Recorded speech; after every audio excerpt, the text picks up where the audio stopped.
না ছিল আসমান, না ছিল জমিন, না ছিল আলো, না ছিল অন্ধকার, না ছিল মানুষ, না ছিল ফেরেশতা, ছিল না সময়, না ছিল স্থান, ছিল এক চরম শূন্যতা, এক অদৃশ্য নীরবতা। তখন সেই অনন্ত শূন্যতার গভীর থেকে আল্লাহ তাআলা শুরু করলেন সৃষ্টির সূচনা। তিনি সৃষ্টি করলেন এমন সব মহান জিনিস যেগুলো হয়ে উঠল গোটা বিশ্বজগতের ভিত্তি। আর সেই সৃষ্টির ভেতর লুকিয়ে গেল চিরকালের রহস্য, নিয়তি আর আল্লাহর অপরিসীম জ্ঞান। রাসূলুল্লাহ সাল্লাল্লাহু আলাইহি ওয়াসাল্লাম বলেছেন, সর্বপ্রথম আল্লাহ সৃষ্টি করেছেন কলম। তিনি তাকে আদেশ দিলেন, লিখো। কলম জিজ্ঞেস করল, হে প্রভু, আমি কি লিখব? আল্লাহ বললেন, যা কিছু ঘটবে কিয়ামত পর্যন্ত সব লিখে ফেলো। তখন থেকেই শুরু হলো তাকদীরের লিখন। প্রতিটি মানুষের জন্ম থেকে মৃত্যু, প্রতিটি ঘটনা, প্রতিটি সুখ দুঃখ, প্রতিটি কথা, সব কিছু সেই কলম লিখে ফেলল। কিন্তু প্রশ্ন আসতে পারে, কেন আল্লাহ প্রথমে কলম সৃষ্টি করলেন? কারণ হল, এক, আল্লাহর পরিপূর্ণ জ্ঞান ও কুদরতের প্রমাণ। তিনি আমাদের জানাতে চান যে কোনো কিছুই আকস্মিক নয়। পৃথিবীতে যা ঘটে সবই তার পূর্ব নির্ধারিত জ্ঞানের অন্তর্ভুক্ত। দুই, তাকদীর প্রতিষ্ঠা করা। ইসলামের অন্যতম মূল আকীদা হল তাকদীর। আল্লাহ কলমকে সৃষ্টি করলেন যেন তা লিখে রাখে সবকিছু। এতে প্রমাণিত হয় আল্লাহর ইলম, জ্ঞান সীমাহীন এবং নিশ্চিত। তিন, আমাদের দায়িত্বের স্মরণ করানো। যদিও সবকিছু লেখা আছে, তবে আল্লাহ আমাদের ইচ্ছা শক্তি দিয়েছেন। তাই আমাদের কাজ করতে হবে, ভালো বা মন্দ বেছে নেওয়া আমাদের হাতে। লেখা হয়েছে, কিন্তু জবাবদিহিও আমাদের করতে হবে। ভাবুন তো, আজ আপনি যে কথা বলছেন, যে শ্বাস নিচ্ছেন, যে সিদ্ধান্ত নিচ্ছেন, সব সেই কলম লিখে ফেলেছিল কিয়ামতের বহু আগে। এটাই আমাদের শেখায়, আমরা ক্ষুদ্র, আল্লাহ মহান। আমাদের জীবন কোনো কাকতালীয় ব্যাপার নয়, বরং আল্লাহর পরিকল্পনার অংশ। আর এজন্যই আমাদের উচিত তার আনুগত্যে জীবন কাটানো। এরপর আল্লাহ সৃষ্টি করলেন তার মহান আরশ। কুরআনে বর্ণিত আছে, আল্লাহর আরশ ছিল পানির ওপর। সেই আরশ এতই বিশাল যে গোটা সৃষ্টিজগৎ মিলেও তার তুলনা হয় না। হাদিসে এসেছে, আরশ বহন করছে 4 জন ফেরেশতা, আর কিয়ামতের দিন এদের সংখ্যা হবে 8। এরা প্রত্যেকে এতই মহান ও শক্তিশালী যে মানুষের কল্পনারও বাইরে। রাসূলুল্লাহ সাল্লাল্লাহু আলাইহি ওয়াসাল্লাম এক হাদিসে বলেছেন, এক ফেরেশতার কান থেকে কাঁধ পর্যন্ত দূরত্ব হল 700 বছরের পথ। এত বিশালাকার ফেরেশতা কেবল আরশ বহনের কাজে নিয়োজিত। এরপর সৃষ্টি হল কুরসি। আল্লাহ বলেন, তার কুরসি আসমান ও জমিনকে পরিব্যাপ্ত করেছে। অর্থাৎ আমাদের চোখে যে আকাশ ও পৃথিবী, সবকিছুই আল্লাহর কুরসির ভেতরে ক্ষুদ্রাতি ক্ষুদ্র। এরপর তিনি সৃষ্টি করলেন 7 আসমান। আমাদের চোখে যে আকাশ দেখা যায়, সেটি কেবল প্রথম আসমান। এর ওপরে আরও 6 আসমান রয়েছে। প্রতিটি আসমান অপরটির তুলনায় বিশালতর ও সুন্দরতর। ফেরেশতারা সেখানে আল্লাহর তাসবিহ আর ইবাদতে নিয়োজিত, যাদের সংখ্যা মানুষের ধারণার বাইরে। আরশের চারপাশে অগণিত ফেরেশতা থাকে।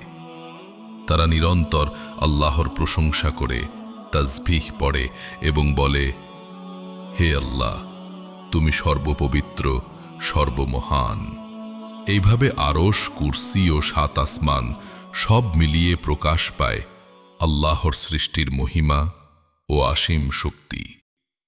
আল্লাহ সৃষ্টি করলেন জান্নাত, যা হলো চিরন্তন সুখ ও প্রশান্তির স্থান। আল্লাহ কেন জান্নাত বানালেন? কারণ তিনি তার বান্দাদের জন্য এক অনন্ত পুরস্কারের ব্যবস্থা করতে চেয়েছিলেন। কোরআনে আল্লাহ বলেন, যারা ঈমান এনেছে এবং সৎকর্ম করেছে তাদের জন্য রয়েছে জান্নাত, যেখানে প্রবাহিত হবে নদীসমূহ। তারা সেখানে চিরকাল থাকবে। এই জান্নাতে রয়েছে 4 ধরনের নদী: দুধ, মধু, পরিষ্কার পানি এবং সুস্বাদু পানীয়র নদী। এখানে রয়েছে প্রাসাদ ও অট্টালিকা, যা তৈরি হয়েছে সোনার ইট, রূপার ইট এবং মুক্তার খুঁটি দিয়ে। রাসূলুল্লাহ সাল্লাল্লাহু আলাইহি ওয়াসাল্লাম বলেছেন, জান্নাতে এমন সব জিনিস রয়েছে যা কোনো চোখ কখনো দেখেনি, কোনো কান কখনো শোনেনি, আর কোনো হৃদয় কখনো কল্পনাও করতে পারেনি।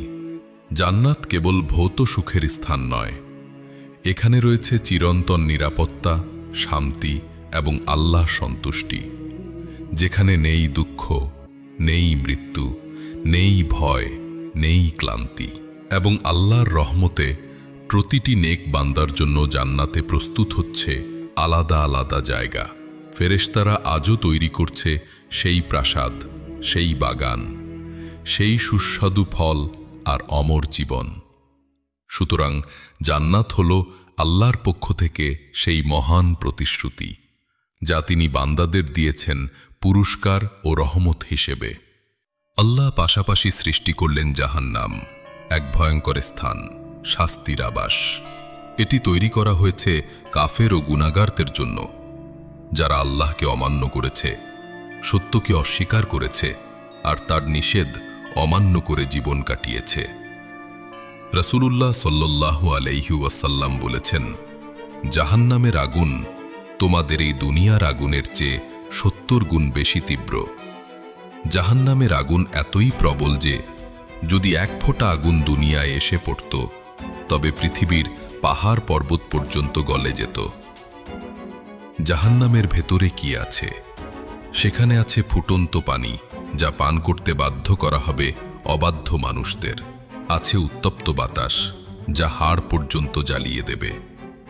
আছে লোহার শিকল ও শৃঙ্খল, যেগুলো দিয়ে গুনাহগারদের টেনে নিয়ে যাওয়া হবে। কুরআনে আল্লাহ বলেন, হে ঈমানহীনরা, তোমরা আগুনকে ভয় করো, যার জ্বালানি হবে মানুষ ও পাথর। ফেরেশতারা যারা জাহান্নাম পাহারা দেয়, তারা অত্যন্ত কঠোর।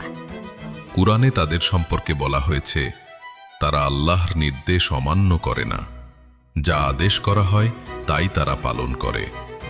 উলামাদের মতে জাহান্নামের বিভিন্ন স্তর আছে, কারো জন্য হালকা, আবার কারো জন্য ভয়াবহতম। সবচেয়ে নিচের স্তরে থাকবে মুনাফিকরা, যারা মুখে ইসলাম বলেছে কিন্তু অন্তরে ছিল অবিশ্বাস। রাসূল সাল্লাল্লাহু আলাইহি ওয়াসাল্লাম বলেছেন, জাহান্নাম একদিন আল্লাহর কাছে অভিযোগ করল, হে প্রভু, আমার অংশ একে অপরকে খেয়ে নিচ্ছে। তখন আল্লাহ তাকে 2টি শ্বাস নিতে দিলেন, একটি শীতকালে, একটি গ্রীষ্মকালে। তাই তোমরা যে তীব্র গরম আর তীব্র শীত অনুভব করো, সেটাই জাহান্নামের নিঃশ্বাস। জাহান্নামের ভয়াবহতা বর্ণনার উদ্দেশ্য হল আমাদের সতর্ক করা। এটি শুনে আমাদের অন্তর কেঁপে ওঠা উচিত, যেন আমরা আল্লাহর দিকে ফিরে আসি, গুনাহ থেকে বেঁচে থাকি। কারণ আল্লাহ জাহান্নাম সৃষ্টি করেছেন শাস্তি হিসেবে, আর জান্নাত সৃষ্টি করেছেন পুরস্কার হিসেবে। এই দুনিয়া হলো পরীক্ষা, আমাদের কাজই নির্ধারণ করবে আমরা কোন গন্তব্যে যাব। আদম আসার বহু আগে আল্লাহ প্রস্তুত করেছিলেন কলম, আরশ, জান্নাত ও জাহান্নাম। সবকিছুই তার জ্ঞানে নির্ধারিত। জান্নাত তৈরি হয়েছে সৎ বান্দাদের জন্য, আর জাহান্নাম তৈরি হয়েছে কাফের ও গুনাহগারদের জন্য। আজ আমাদের জীবন হলো পরীক্ষা। কোন পথ আমরা বেছে নেব, সেটাই নির্ধারণ করবে আমাদের চিরস্থায়ী গন্তব্য। আল্লাহ কুরআনে বলেন, অতএব যে ব্যক্তি অনুপরিমাণ সৎকর্ম করবে, সে তা দেখতে পাবে, আর যে ব্যক্তি অনুপরিমাণ অসৎকর্ম করবে, সেও তা দেখতে পাবে।